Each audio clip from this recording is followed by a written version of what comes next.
اعوذ باللہ من الشیطان اللعین الرجیم بسم اللہ الرحمن الرحیم اللہم صل علی محمد وآل محمد وعجل فرجہم۔ قال مولانا الامام جعفر الصادق علیہ السلام من زار الحسین عارفا بحقہ وجبت لہ الجنہ۔ اربعین حسینی کے ایام ہیں اور اس وقت پوری دنیا میں عزاداران سید الشہداء شیعیان حیدر کرار حضرت ابا عبداللہ الحسین علیہ السلام کے چہلم کی مناسبت سے اپنے اپنے ممالک میں اپنے اپنے علاقوں میں ہر جگہ پر عزاداری کی مجالس برپا کر رہے ہیں، اور کربلا معلیٰ میں ہر سال اربعین کا جو موقع ہے وہ ایک ایسا موقع ہوتا تھا کہ جس میں دنیا بھر سے زائرین کی کثیر تعداد کربلا معلیٰ پہنچ جاتی اور ابا عبداللہ الحسین علیہ السلام اور آپ کے باوفا انصار اور اصحاب کی شہادت کو خراج تحسین پیش کرتے۔ لیکن اس سال ظاہر ہے اس وبائی صورتحال کی وجہ سے پوری دنیا سے جن زائرین کی خواہش تھی آنے کی ان کو یہ موقع میسر نہ آیا، تو ہم آج کی اس مختصر پروگرام میں حضرت ابا عبداللہ الحسین علیہ السلام کی زیارت دور سے اور نزدیک سے اس کے حوالے سے روایات کے اندر ہمیں کیا ثواب اور کیا رتبہ و مرتبہ بیان کیا گیا ہے، اس حوالے سے تھوڑی سی گفتگو کریں گے۔ حضرت ابا عبداللہ الحسین علیہ السلام کی زیارت کے حوالے سے ایک تو یہ ہے کہ ہم ایک سفر طے کرتے ہیں مکان کے اعتبار سے، یعنی جہاں ہم ہیں وہاں سے ہم حضرت ابا عبداللہ الحسین علیہ السلام کے حرم اور کربلا معلیٰ کا قصد کرتے ہیں اور وہاں سے ہم سفر کا آغاز کرتے ہیں۔ تو جتنے قدم ہم اٹھاتے ہیں اسی حساب سے یہ فاصلہ مکان کے اعتبار سے طے ہوتا ہے، اور اس کے لیے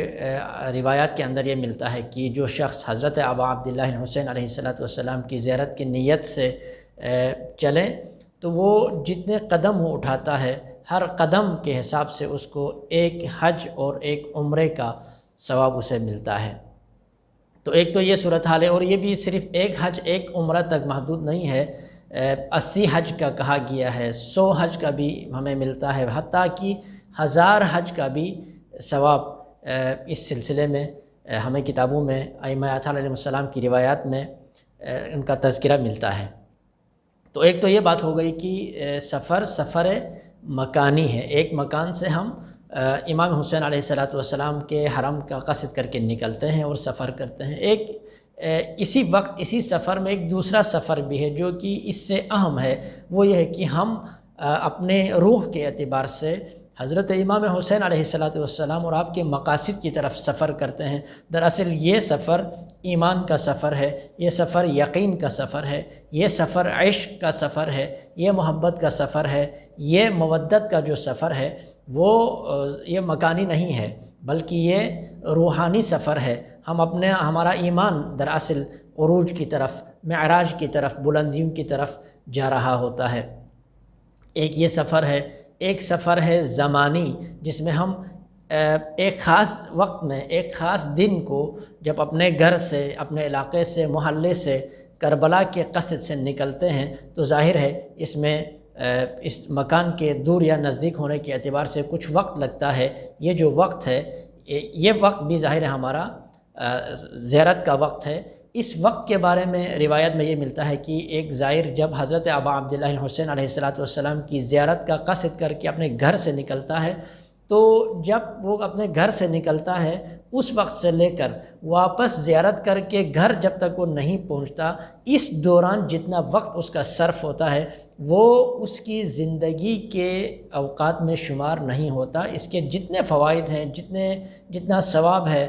وہ سب اس کو مل جاتا ہے، لیکن خود یہ وقت اس کی زندگی کے اوقات میں جو اس کو زندگی کا ایک دورانیہ خداوند متعال نے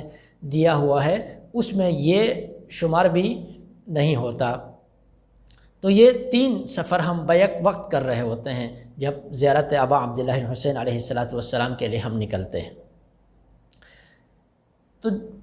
جب ہم اس پہ تھوڑا سا غور کریں تو ہمیں یہ نظر آتا ہے کہ زیارت کے حوالے سے ائمہ اطہار علیہ السلام سے پوچھا گیا کہ جو شخص زیارت امام حسین کے لیے کربلا تشریف لائیں اس کے لیے تو یہ سارے ثواب ہیں، اور اگر کوئی نہیں آ سکا تو فرمایا کہ جو نہیں آ سکا کسی بھی وجہ سے وہ صحرا کی طرف جائیں، کسی بلند جگہ پر جائیں اور وہاں سے زیارت کریں، اس کو وہی ثواب جو کربلا آنے کا تھا وہ اسے ملے گا۔ تو ظاہر یہ ہوتا ہے کہ اصل جو ہدف ہے وہ مقصد امام حسین علیہ السلام اور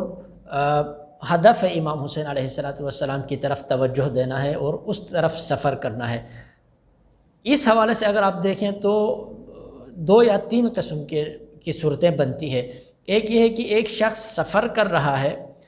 حضرت امام حسین علیہ السلام کے حرم کی طرف، یہ سفر زمانی اور مکانی یہ سفر کر رہا ہے اور یہ فاصلہ طے کر کے جا رہا ہے،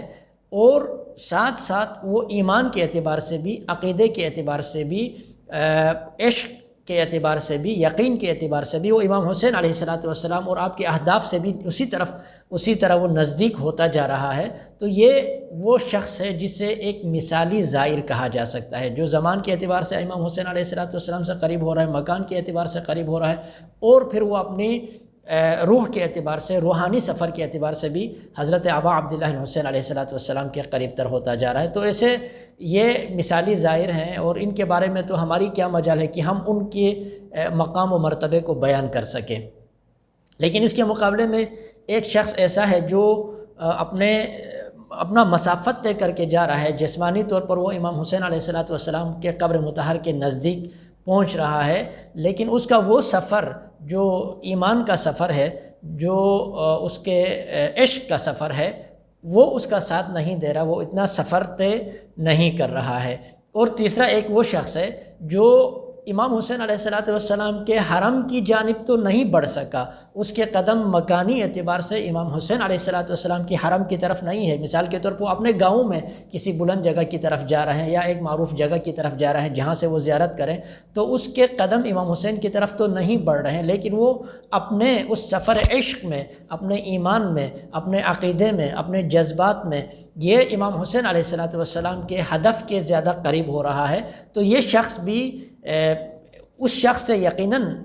بہتر آپ قرار دے سکتے ہیں اس کو، جو صرف بدن کے اعتبار سے تو امام حسین علیہ السلام کے قربت کی طرف جا رہا ہے، لیکن وہ ہدف کے اعتبار سے، مقصد کے اعتبار سے وہ امام حسین علیہ السلام کے قریب نہیں ہو رہا۔ ایک شخص جو دور رہتا تھا کربلا سے، انہوں نے اپنے ایک دوست کو جو کربلا معلیٰ میں رہ رہے ہیں انہیں خط لکھا کہ اور اس خط میں انہوں نے لکھا کہ اے خوش نصیب جو حضرت ابا عبداللہ حسین علیہ السلام کے حرم کے قریب رہتا ہے، مجھ بد نصیب کا بھی سلام اپنے آقا کو پہنچا دینا۔ جب میں یہ سلام لکھنے کے لیے قلم و کرتاس کا رشتہ جوڑ رہا ہوں تو میرے قلب و چشم کا رشتہ حرم حضرت ابا عبداللہ حسین اور ذات امام حسین سے اس طرح جڑ گیا ہے کہ میرے آنسو تھم نہیں رہے، اور قلم جب اپنا روشنائی سے یہ سلام لکھ رہا ہے تو آنکھیں اپنے اشکوں سے قلم کو تر کر رہے ہیں۔ یہ جب یہ خط پہنچتا ہے اس شخص کے پاس جو حرم امام حسین علیہ السلام کے قریب رہتا ہے، لیکن وہ ایک عالم دین تھا، اس کو وہ جب دیکھتا ہے، اس خط کو پڑھتا ہے تو وہ محسوس کرتا ہے اس شخص کا جس نے دور سے خط لکھا ہے، اس کے ایمان کی حالت کا، اس کے جذبے کی حالت کا، عشق کی حالت کو تو محسوس کرتا ہے۔ تو وہ جواب لکھتا ہے کہ اے خوش نصیب شخص جو بدن کے اعتبار سے تو امام حسین علیہ السلام کے حرم سے دور ہیں، لیکن اپنے روح کے اعتبار سے، اپنے عشق کے اعتبار سے، یقین کے اعتبار سے حضرت ابا عبداللہ حسین علیہ السلام کے بہت قریب ہے۔ میں بھی یہ تمنا کرتا ہوں کہ تم میری طرف سے میرا سلام مولا تک پہنچا دے۔ تو گویا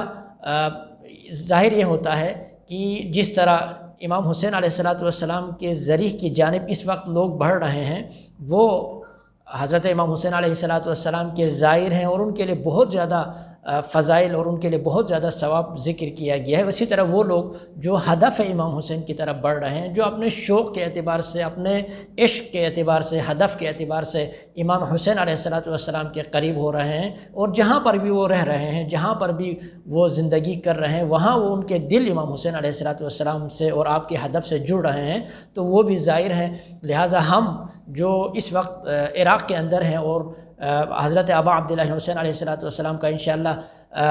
کے حرم کی زیارت کریں گے، وہ تمام لوگ جن کو اس سال 40 کی زیارت کی خواہش تھی نہیں پہنچ سکے، ہم آپ کی طرف سے نائب الزیارہ ہیں، اور آپ جو اپنے اپنے علاقوں میں اپنے اپنی جگہ پر حضرت ابا عبداللہ حسین علیہ السلام کی طرف سفر کر رہے ہیں، روحانی سفر کر رہے ہیں، عشق کا سفر کر رہے ہیں، اور